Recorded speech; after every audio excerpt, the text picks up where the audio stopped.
بسم اللہ الرحمن الرحیم۔ السلام علیکم ورحمۃ اللہ وبرکاتہ۔ امید کرتی ہوں کہ آپ سب خیریت سے ہوں گے، اور اگر ابھی تک آپ نے اس چینل کو سبسکرائب نہیں کیا تو پلیز میرے چینل کو سبسکرائب، لائک، شیئر اور کمنٹ کرنا مت بھولیے گا۔ اللہ پاک آپ کو اس کا اجر عظیم عطا فرمائے۔ آج کی ہماری ویڈیو ہے اعتکاف کے بارے میں، تو آئیے چلتے ہیں، دیکھتے ہیں کہ اعتکاف کیا ہے۔ نبی پاک صلی اللہ علیہ وآلہ وسلم نے اعتکاف کے بارے میں کیا حکم دیا ہے، یہ جاننے کے لیے ہماری ویڈیو کو اینڈ تک ضرور دیکھیے گا۔ اعتکاف کے مسائل۔ اعتکاف سنت موقدہ کفایہ ہے اور اس کی مدت 10 دن ہے۔ ہر مسلمان کو رمضان المبارک میں کم از کم ایک مرتبہ قرآن کریم کی تلاوت کرنی چاہیے، یعنی پورا قرآن مکمل کرنا چاہیے۔ حضرت ابو ہریرہ رضی اللہ تعالیٰ عنہ فرماتے ہیں، نبی کریم رؤوف الرحیم صلی اللہ علیہ وآلہ وسلم کے سامنے ہر بار رمضان میں ایک بار قرآن پڑھا جاتا تھا۔ جس سال آپ صلی اللہ علیہ وآلہ وسلم نے وفات پائی، اس سال آپ کے سامنے 2 بار قرآن پڑھا گیا۔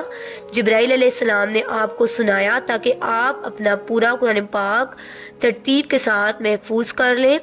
اسی طرح ہر سال آپ 10 دن کا اعتکاف فرماتے، لیکن جس سال آپ نے وفات پائی اس سال 20 یوم کا اعتکاف فرمایا۔ اسے بخاری نے روایت کیا ہے، یعنی آخری جو سال تھا آپ کی زندگی کا، اس میں اعتکاف بھی 20 دن کا اور قرآن بھی 2 بار۔ اعتکاف کے لیے فجر کی نماز کے بعد اعتکاف کی جگہ بیٹھنا مسنون ہے۔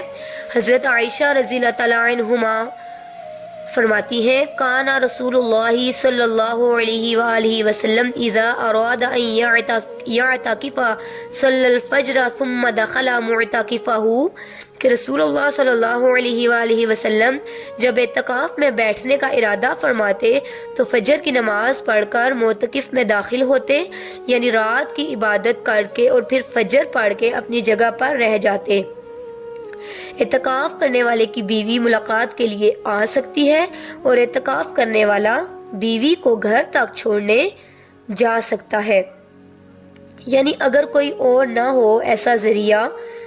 ان صفیہ رضی اللہ تعالیٰ عنہ قالت کان رسول اللہ معتکفا فآتیتہ ازورہ لیلا فحدثتہ ثم قمت لانقلب فقام معی لیقلینی، متفق علیہ۔ حضرت صفیہ رضی اللہ تعالیٰ عنہما فرماتی ہیں، حضرت محمد صلی اللہ علیہ وآلہ وسلم اعتکاف میں تھے، میں رات کو نبی اکرم صلی اللہ علیہ وآلہ وسلم سے ملنے آئی اور باتیں کرتی رہی۔ واپس جانے کے لیے اٹھی تو نبی کریم صلی اللہ علیہ وآلہ وسلم مجھے چھوڑنے کے لیے اٹھ کر کھڑے ہو گئے۔ اسے بخاری اور مسلم نے روایت کیا ہے۔ مردوں کو اعتکاف مسجد میں ہی کرنا چاہیے، کیونکہ قرآن پاک میں آتا ہے وَأَنْتُمْ عَاكِفُونَ فِي الْمَسَاجِدِ۔ رمضان میں اعتکاف کے لیے روزہ رکھنا ضروری ہے، یعنی اعتکاف کے ساتھ روزہ شرط ہے۔ حالت اعتکاف میں بیمار پرسی کے لیے جانا، جنازے میں شامل ہونا، بیوی سے مزاحمت کرنا، بشری تقاضوں کے بغیر اعتکاف کی جگہ سے باہر جانا منع ہے۔ حضرت عائشہ رضی اللہ تعالیٰ عنہما فرماتی ہے کہ اعتکاف کرنے والے کے لیے سنت یہ ہے کہ وہ بیمار کی بیمار پرسی کو نہ جائے، یعنی کوئی بیمار بھی ہو تو وہ نہیں نکل سکتا، جنازے میں شریک نہ ہو، الا یہ کہ اس مسجد میں کوئی جنازہ پڑھا جا رہا ہے لیکن قبرستان تک نہیں جائے گا، قبرستان تک نہیں جانا، بیویوں کو نہ چھوئے، نہ اس سے مزاحمت کرے۔ اعتکاف کی جگہ سے ایسے ضروری کام یعنی قضاء حاجت، بفرض غسل وغیرہ کے بغیر نہ نکلے۔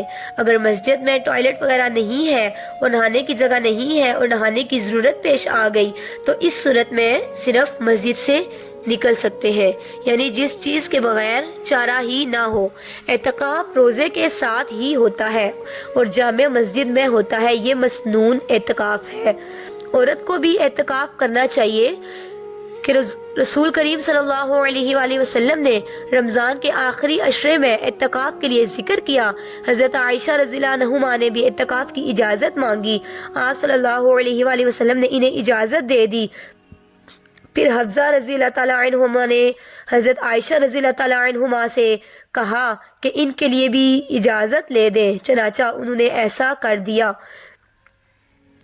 جب زینب حج رضی اللہ تعالیٰ عنہ نے دیکھا تو انہوں نے بھی خیمہ لگانے کے لیے کہا اور ان کے لیے بھی خیمہ لگا دیا گیا۔ رسول اللہ صلی اللہ علیہ وسلم صبح کی نماز کے بعد اپنے خیمے میں تشریف لے جاتے۔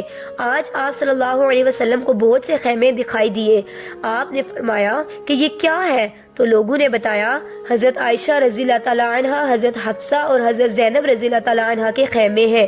اس پر آپ نے فرمایا بھلا کیا ان کی ثواب کی نیت ہے؟ اب میں بھی اعتکاف نہیں کروں گا۔ پھر جب ماہ رمضان ختم ہو گیا تو آپ صلی اللہ علیہ وآلہ وسلم نے شوال میں اعتکاف کیا۔ اسے بخاری نے روایت کیا ہے۔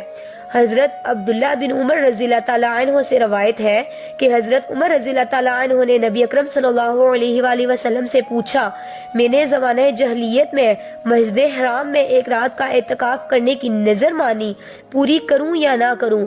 یعنی دور جاہلیت میں ایسا سوچا تھا۔ آپ صلی اللہ علیہ وآلہ وسلم نے فرمایا اپنی نظر پوری کرو۔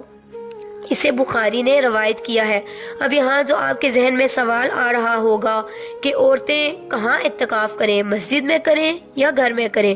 تو بات یہ ہے کہ اعتکاف تو مسجد ہی میں ہے، لیکن اگر کسی مسجد میں یا قریب میں کوئی ایسی جگہ ہے ہی نہیں، یعنی مسجدوں میں تو عموماً بعض اوقات عورتوں کے نماز پڑھنے کی جگہ نہیں ہوتی، تو اعتکاف کی جگہ کہاں ہوگی؟ یا یہ کہ جگہ تو ہے لیکن محفوظ نہیں، تو ایسی صورت میں پھر انسان بالکل نیکی سے محروم نہ رہے، گھر میں بیٹھ جائے جہاں اس نے اپنی نماز کی جگہ گھر میں بنائی ہوئی ہے۔ لیکن اصل اعتکاف جو مسنون ہے وہ جامع مسجد میں ہی ہوتا ہے، گھر کی مسجد میں یا اس میں نہیں ہوتا۔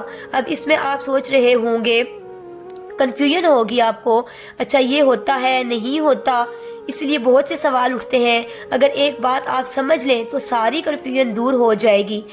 ایک ہے آئیڈیل سچویشن جو اصل ہے، اور وہ کیا ہے؟ 10 دن کا اعتکاف روزے کے ساتھ جامع مسجد کے اندر، جس میں ساری شرائط پوری کی جائیں جو بھی بیان کی گئی، کہ باہر نہ جائیں، جنازے کے لیے بھی نہ جائیں، نہ ہی کسی ضرورت کے لیے، نہ ہی کسی مریض کی عیادت کے لیے، مسلسل کے مستقل طور پر انسان وہاں رہے۔ دوسری صورت یہ ہے کہ وہ کرنے کی، یعنی اس اعلیٰ درجے کی نیکی تو یا ہمت نہیں ہے، یا چانسز نہیں، یا کوئی چوائس ہی نہیں، یا کوئی فیسلٹی نہیں، تو اس صورت میں آپ کیا کریں؟ دن کم کر سکتے ہیں۔ اگر کسی کو کوئی ایسا شرعی عذر ہے کہ روزہ نہیں رکھ رہا ہے تو سوچتا ہے چلو میں ایک جگہ بیٹھ کے عبادت کر لوں، مسجد میں نہیں تو گھر میں بیٹھ جائے، تو وہ پھر کیا ہے؟ کوشش کا اعتکاف ٹھیک نہیں ہے، یعنی کہ کنونشن کا اعتکاف جو ہے نا وہ ٹھیک نہیں ہے۔ تو کنونشن میں پھر آپ ایک دن کا کر لیں، گھر میں بیٹھ کے کر لیں، کھانا بھی پکا لیں، اور اگر اپنی جگہ پہ بھی بیٹھ جائیں تو وہ ایک دوسری صورت ہے۔ تو اس فرض کو اگر آپ پہچان جائیں تو سارے مسئلے حل ہو جائیں گے۔ یا تو آپ وہ اعتکاف کریں جو اصل اعتکاف ہے، جس کو اعتکاف کہا گیا ہے، اور اگر وہ نہیں تو پھر جتنی دیر بھی کریں یہ کہ عبادت ضائع نہیں ہوگی۔ یعنی یہ گھنٹے جو چند گھنٹوں یا رات کا ہوگا، یہ ضروری نہیں کہ آپ عصر کے وقت کریں یا صبح کے وقت کریں، جب بھی موقع ملے ہاں نیت کر لیں۔ تراویح کے لیے جب آپ جائیں تو اس وقت بھی نیت کر لیں کہ میں اس وقت میں اعتکاف میں ہوں۔ اصل میں فائدہ اس کا کیا ہے؟ یکسوئی سے عبادت کرنا، اصل مقصد اس کا یکسوئی سے عبادت کرنا ہے۔ تو آپ کوشش کریں جو بھی عبادت آپ کریں، جو ذکر اذکار کریں، وہ انتہائی توجہ کے ساتھ اور دل سے کریں، اپنے دل کو صرف اللہ کے ساتھ جوڑ کے کریں، اور دعاؤں میں ہمیں بھی یاد رکھیے گا۔ امید کرتی ہوں کہ آپ کو یہ ویڈیو اچھی لگی ہوگی، اور اگر ابھی تک آپ نے چینل کو سبسکرائب نہیں کیا تو پلیز ہمارے چینل کو سبسکرائب اور شیئر کرنا مت بھولیے گا۔ جزاک اللہ خیر، اللہ حافظ۔